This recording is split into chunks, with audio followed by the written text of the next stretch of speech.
नमस्कार। हाल ही में आईएमडी ने भारत के कई क्षेत्रों में हीट वेव चलने के लिए सामान्य से अधिक दिन रहने की घोषणा की है।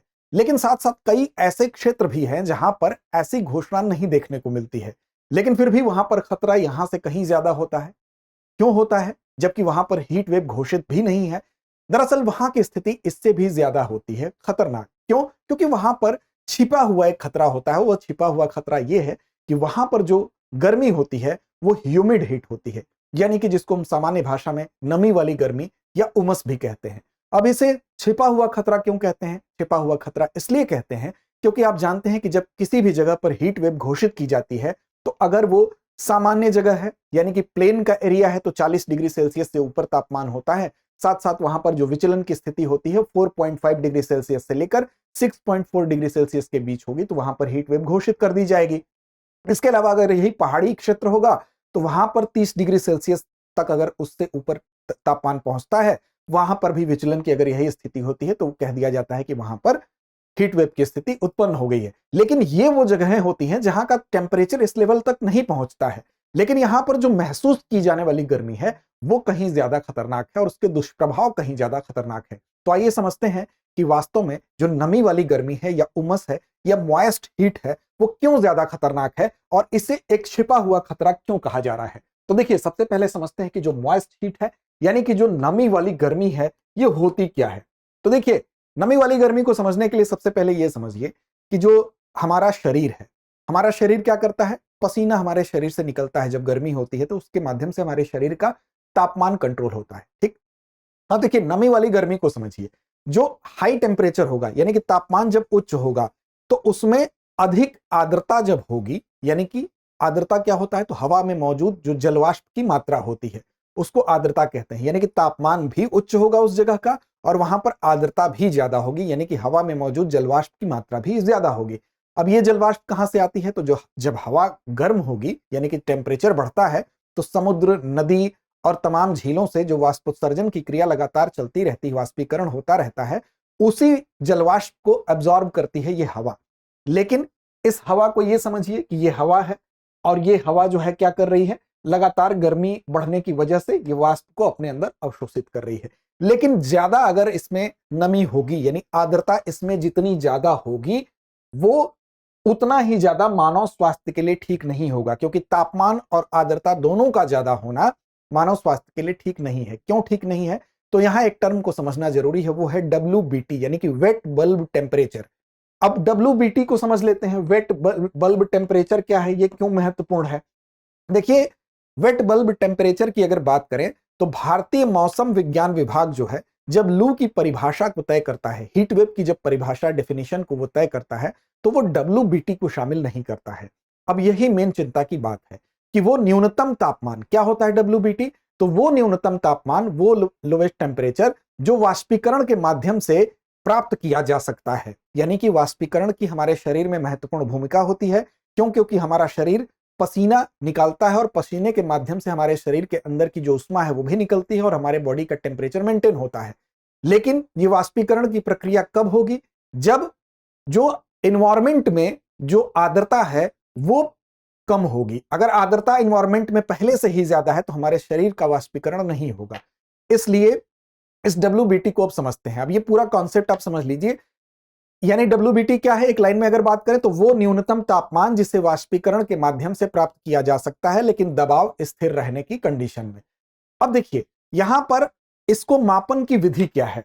अब इसके माध्यम से यह पता चलता है कि मानव शरीर खुद को कितने प्रभावी तरीके से ठंडा रख सकता है, जो तापमान और नमी दोनों को मिलाकर मापने की क्रिया होती है। तो WBT को देखिए, बेसिकली जो थर्मामीटर होता है इसका जो बल्ब वाला हिस्सा होता है, यानी कि ये निचला हिस्सा, ये वाला हिस्सा क्या है? बल्ब वाला हिस्सा।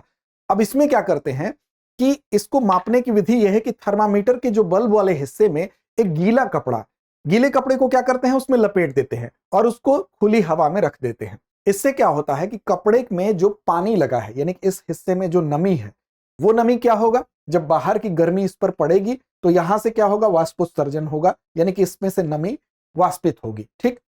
अब इस वाष्पोत्सर्जन की वजह से जो कपड़े का पानी है, वो वाष्पोत्सर्जन की वजह से जो थर्मामीटर है उसका एक्चुअल टेम्परेचर जो है वो ज्यादा नहीं होगा, क्योंकि पानी के वाष्पोत्सर्जन से जितने जितने डिग्री सेल्सियस तापमान नीचे रहेगा वो एक्चुअल इसका फायदा होता है, यानी कि वो वाष्पोत्सर्जन की क्रिया के इंपैक्ट को बता रहा है कि कितना वाष्प अगर वाष्पोत्सर्जन होगा तो इससे, अब सपोज दैट आप ये समझिए कि यहां पर किसी भी प्रकार की नमी नहीं है, तो ऐसी दशा में मान लीजिए सामान्य दशा में यहां का टेम्परेचर है 40 डिग्री सेल्सियस, और यहां पर इस नमी में जो वाष्पोत्सर्जन हुआ है उसकी वजह से बहुत सारी उष्मा जो है, बहुत सारी गर्मी इस टेम्परेचर के बल्ब वाले हिस्से पर नहीं पहुंच सकी है, तो इसलिए यहां का टेम्परेचर क्या है 30 डिग्री सेल्सियस। ठीक, तो वाष्पोत्सर्जन की क्रिया के परिणाम स्वरूप जो 10 डिग्री सेल्सियस का आपको फर्क दिखाई दे रहा है, वो क्यों दिखाई दे रहा है? वो इसीलिए दिखाई दे रहा है कि जो WBT है, यानी कि जो वाष्पोत्सर्जन की क्रिया हुई है उसकी वजह से ये कंट्रोल है।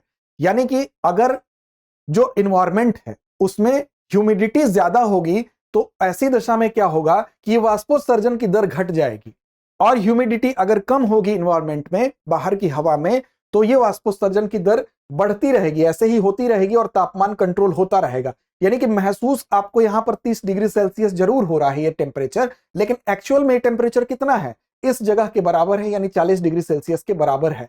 लेकिन अगर यहीं पर ह्यूमिडिटी यानी 10 डिग्री सेल्सियस बैलेंस किसने किया है? उस वाष्प ने किया है। लेकिन अगर यहीं पर ह्यूमिडिटी बढ़ जाए तो ऐसी दशा में क्या होगा? ये वाष्पोत्सर्जन की प्रक्रिया जो हो रही है जिससे ताप नियंत्रण हो रहा है वो नहीं होगा, और ऐसी दिशा में वहां पर हीट स्ट्रेस की कंडीशन उत्पन्न होगी।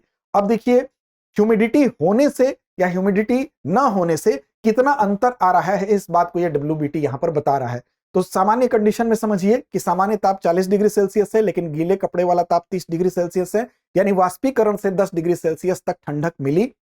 अब WBT जो है, अगर एक्चुअल टेम्परेचर और WBT यानी कि 40 डिग्री सेल्सियस यहां पर आपका क्या है, एक्चुअल टेम्परेचर है, और WBC भी अगर इसके बराबर, WBT भी इसके बराबर हो जाए तो वो दशा ये दर्शाती है कि 100% ह्यूमिडिटी हो गई है, और ये दशा बहुत खराब होती है। ऐसी दशा में अब ये यहां पर चिंता की बात है कि जो हीट वेव की परिभाषा तय की गई है IMD के द्वारा, उसमें अगर सिर्फ टेम्परेचर को दर्शाया जा रहा है तो ऐसी दशा में क्या होता है कि इसके इंपैक्ट को हम नजरअंदाज कर देते हैं, ह्यूमिडिटी के इंपैक्ट को नजरअंदाज कर देते हैं। तो वो जगह जहां पर तापमान भले ही कम दिखाया जा रहा है लेकिन वहां की स्थिति भी घातक है। अब मान लीजिए 40 डिग्री सेल्सियस यहां पर तापमान है, 35 डिग्री सेल्सियस का यहां पर तापमान है, तो यहां वाला तापमान ज्यादा हुआ एक तरह से देखा जाए, यहां के लोग महसूस ज्यादा गर्मी कर रहे होंगे, भले ही वो आपको दिखाई कम दे रहा है। तो ये कंडीशन है, यानी WBT सिंपल भाषा में समझें तो जो वेट बल्ब टेम्परेचर है WBT है, उसका कम होना बेहतर होता है, उसका बढ़ना घातक होता है, और उसका जो एक्चुअल टेम्परेचर है उसके बराबर हो जाना तो सबसे ऐसी स्थिति है कि बिल्कुल ही रुद्धोष्म प्रक्रिया हो गई, यानी कि दोनों टेम्परेचर बराबर होना की ह्यूमिडिटी 100% हो गई है, तो वो कंडीशन और खराब होती है। ऐसी दशा में क्या होगा कि हमारा जो शरीर है इससे अगर पसीना बाहर नहीं निकल पा रहा है, पसीना बाहर नहीं निकलेगा, वाष्पोत्सर्जन नहीं होगा, तो ठीक उसी तरह से इन्वायरमेंट की भी बात कर ले, इन्वायरमेंट से भी अगर हमारे इस तरह की कंडीशन हो जाएगी तो प्रेशर कुकर की कंडीशन होगी। और प्रेशर कुकर की कंडीशन में क्या होगा कि जब हमारी बॉडी है, अगर ह्यूमिडिटी ज्यादा होगी इन्वायरमेंट में तो हमारे अंदर का तापमान नियंत्रित नहीं होगा, और इससे हीट स्ट्रेस की स्थिति आ सकती है, इससे हीट स्ट्रोक की स्थिति आ सकती है। जो मजदूर काम करते हैं गर्मियों में उन पर काफी इसका दुष्प्रभाव पड़ सकता है, जो बुजुर्ग हैं उन पर दुष्प्रभाव पड़ सकता है, बीमार लोग इससे दुष्प्रभावित हो सकते हैं। और ये कहा गया है कि 1980 एक शोध में यह बताया गया है कि 1980 के बाद से जो WBT है, यानी कि इस टेम्परेचर में क्या हुआ है, लगातार इंक्रीज हुआ है, जो कि अच्छी बात नहीं है। और वर्ष 2000 के बाद से नमी वाली जो गर्मी है उसकी घटनाएं बढ़ी हैं।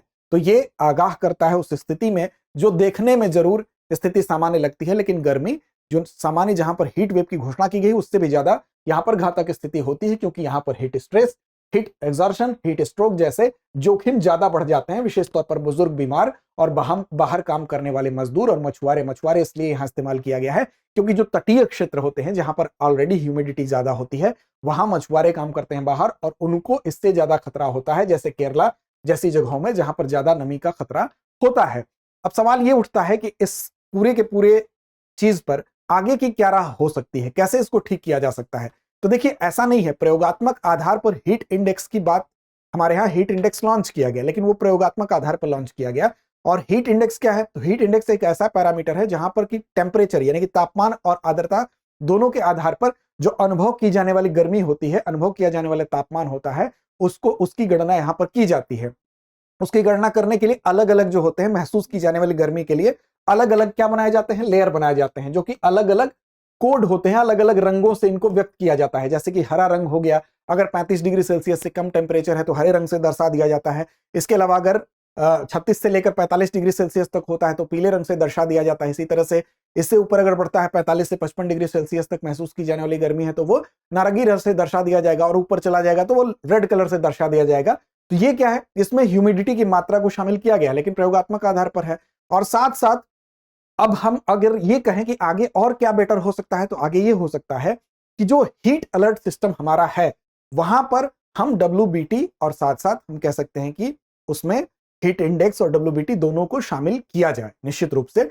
और अभी जो प्रयोगात्मक आधार है उसको प्रयोगात्मक आधार को बढ़ाया जाए, उसका विस्तार किया जाए। और साथ साथ हम ये भी कह सकते हैं कि जो हीट एक्शन प्लान बनाए जा रहे हैं, जैसे कि NDMA जिसको बनाता है, तो वो जो हमारे प्लान होते हैं विशेष तौर पर जो तटीय क्षेत्र है जहां पर ह्यूमिडिटी की मात्रा ऑलरेडी ज्यादा होती है वहां पर फोकस किया जाना चाहिए। और साथ साथ जो ग्रीन कवर बढ़ाने की बात की जाती है वो सिर्फ कागजों पर नहीं होनी चाहिए, बल्कि उसको अमली जामा पहनाया जाने की जरूरत है।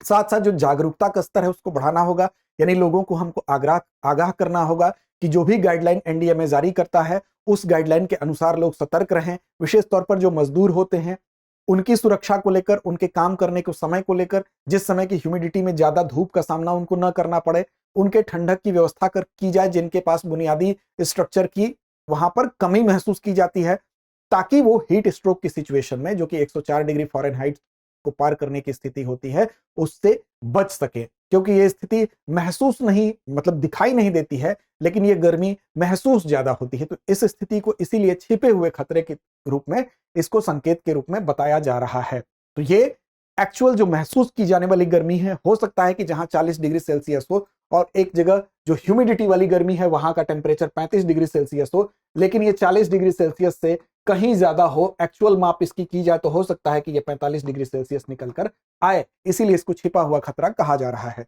तो चलिए अब चलते हैं अभ्यास प्रश्न की तरफ। प्रश्न आपके लिए कि 100% आर्द्रता पर WBT कैसा होता है? तापमान से कम, तापमान के बराबर, शून्य या बदलता नहीं है। तो इस प्रश्न का जवाब कमेंट बॉक्स में दीजिए। चैनल को सब्सक्राइब नहीं किया तो कर लीजिए ताकि सारी नोटिफिकेशंस आप तक पहुंचती रहें। इसके अलावा आप हमें टेलीग्राम पर भी फॉलो कर सकते हैं, दृष्टि IAS यूट्यूब नाम से वहां भी उपलब्ध है। लड़ते रहिए, अपने लक्ष्य की ओर बढ़ते रहिए। अब एग्जाम की तैयारी को और बेहतर करने के लिए हमारे चैनल को लाइक, शेयर और सब्सक्राइब करना ना भूलें।